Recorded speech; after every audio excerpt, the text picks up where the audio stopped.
धीरे धीरे गमन करुछंती। बाबा किछि समय पाई आश्रम प्रांगण रे उपवेशन करिवे।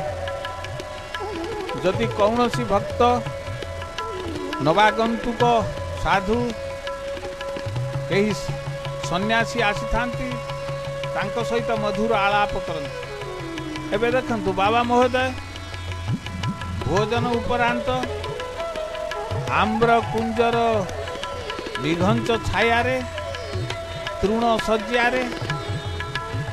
शायित शयन करे। परिधान बळकळ तृणानि शज्या। तृण हेउछि तांकर शज्या, परिधान हेउछि बळकळ। आउ एई मुक्त आकाश रे मुक्त पुरुष, जीवन मुक्त पुरुष ब्रह्मावधूत श्रीचरण बाबा कौनसी कीट पतंग सरीसृप इत्यादि दंशनर कामना न करी सेमानकर दंशनर भीतिर बहु दूर रे निजकू सही तृण शज्या मध्य शायित करते। बाबा एवं तृण शज्या परित्याग करिवे।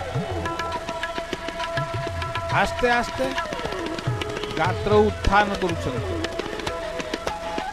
धीरे धीरे उठिले। बयस अधिक हेलानी।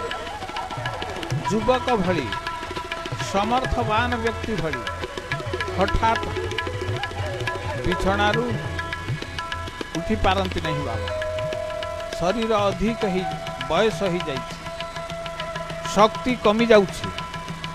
बाबा एवे सही आम्र बकुल भरा कुंज तलु धीरे धीरे